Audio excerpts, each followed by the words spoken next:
ये कहानी है यूपी के गांव की, जिस गांव में लगभग 84 घर हुआ करते थे। उसी गांव में 5 लोगों का परिवार रहता था। सुरेश, सुरेश की पत्नी और उसके छोटे छोटे 3 बच्चे, मायाराम, दयाराम और उसकी छोटी सी बच्ची जिसकी उम्र लगभग 10 साल थी, जो परिवार में सबसे छोटी थी। जनवरी की बात है। सुधा पड़ोस के बच्चों के साथ खेल रही थी। खेलते खेलते शाम हो गई। माँ ने आवाज़ लगाई, सुधा घर आ जाओ, शाम हो गई है।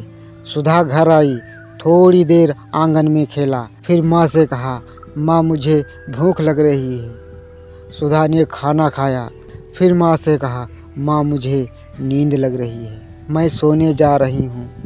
लेकिन सुधा को क्या पता था, नींद उसकी आंखों से कोसों दूर थी। अगले पल क्या होने वाला है, किसी को नहीं पता था। सुधा जब सोने के लिए बिस्तर पर गई तो ज़ोर ज़ोर से चिल्लाने लगी। घर में जितने लोग थे सब सुधा के पास आ गए। माँ ने पूछा, क्या हुआ सुधा?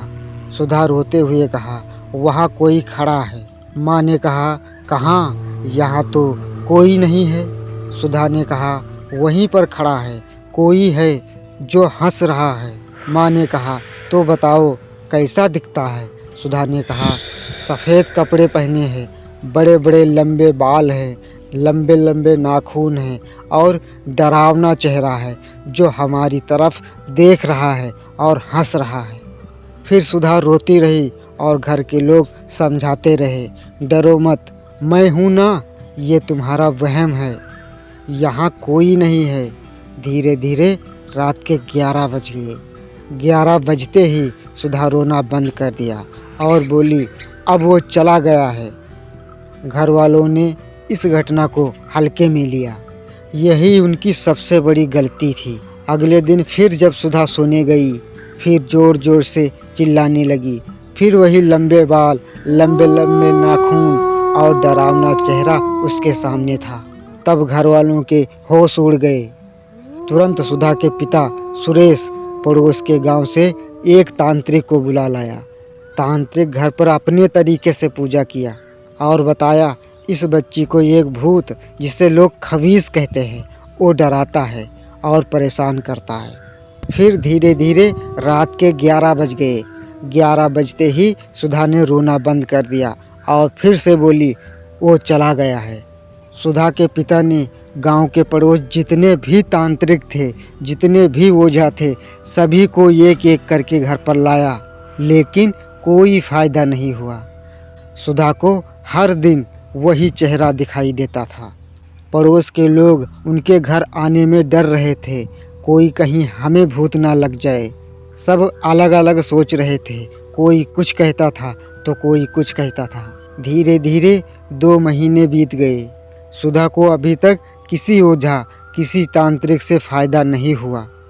हर दिन वही डरावना चेहरा सुधा के सामने आता था। अगर सुधा आंखें बंद कर ले तब भी वो चेहरा दिखाई देता था। अगर सुधा रजाई से मुंह को ढक ले तब भी वो चेहरा दिखाई देता था। सुधा परेशान थी और उसके घर वाले भी परेशान थे। किसी को कुछ समझ में नहीं आ रहा था, क्या करें, कहाँ पर जाएं, किससे बात करें, किससे मदद लें। किसी को कुछ समझ में नहीं आ रहा था। धीरे धीरे 2 महीने हो चुके। एक दिन सुधा की माँ रसोई में थी। सुधा का बड़ा भाई खाना खा रहा था और सुधा सोने के लिए गई और ज़ोर ज़ोर से चिल्लाने लगी। सुधा के बड़े भाई ने जो दिमाग लगाया, वो कोई तांत्रिक, कोई ओझा कर ही नहीं पाया। उसने सीधा भूत से टक्कर ले ली। उसने सुधा से पूछा, वो कहाँ पर है? सुधा ने सही लोकेशन बताया कि वो वहाँ पर खड़ा है और पूछा, उसका चेहरा किस तरफ है? सुधा ने सटीक लोकेशन बताया। सुधा के भाई के हाथ में तेज धारदार बांका था। उसने ज़ोर से बांका वहीं पर मारा जहाँ पर सुधा ने बताया था, क्योंकि सुधा को दिखाई दे रहा था और उसके बड़े भाई को या किसी और को दिखाई नहीं देता था। इसलिए सुधा से पूछा, वो कहाँ पर है, सही लोकेशन बताओ।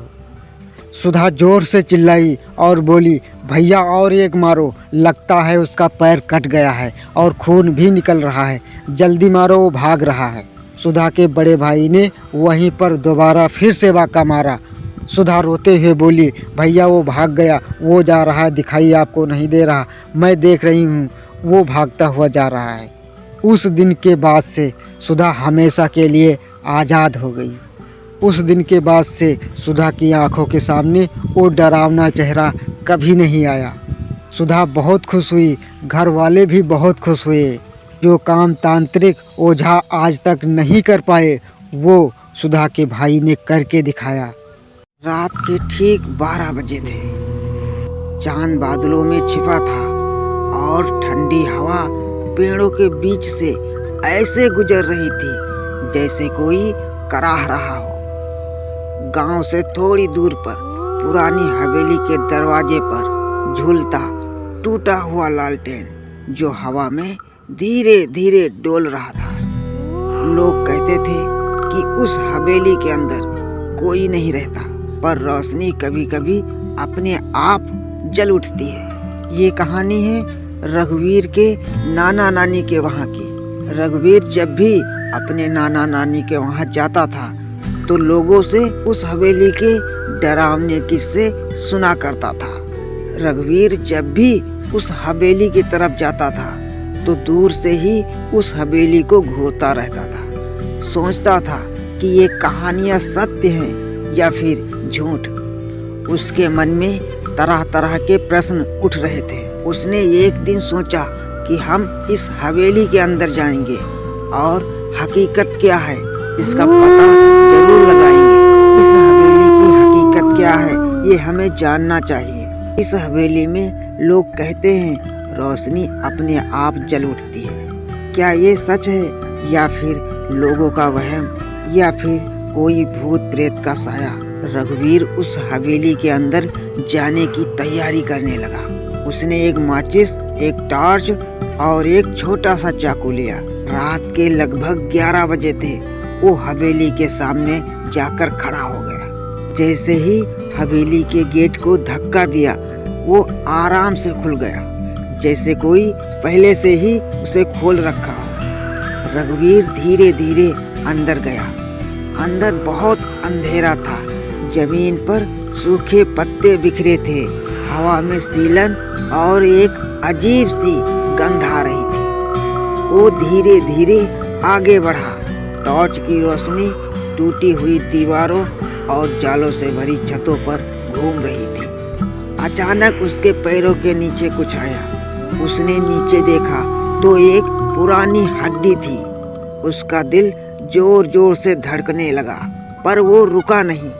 हवेली के अंदर प्रवेश करते ही एक पुरानी तस्वीर दिखी। एक औरत की लंबा घूंघट, लाल साड़ी, आंखों से अजीब चमक आ रही थी। जैसे ही रघुवीर की नजर उस तस्वीर पर पड़ी, तस्वीर की आंखें हल्की सी हिली।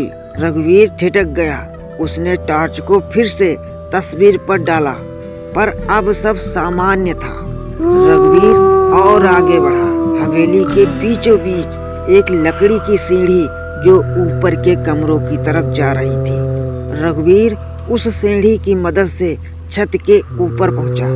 ऊपर पहुंचने के बाद उसने एक कमरा खोला। अंदर चारों तरफ सफेद चादरों से ढके फर्नीचर थे। कमरे के एक कोने में एक झूला था जो हवा के बिना ही धीरे धीरे झूल रहा था। रघुवीर के गले से आवाज निकल ही नहीं रही थी। वो झूले के पास गया और देखा उस झूले पर लाल चुन्नी पड़ी हुई है और उसके नीचे खून के धब्बे। उसी वक्त पीछे से हंसने की आवाज आई।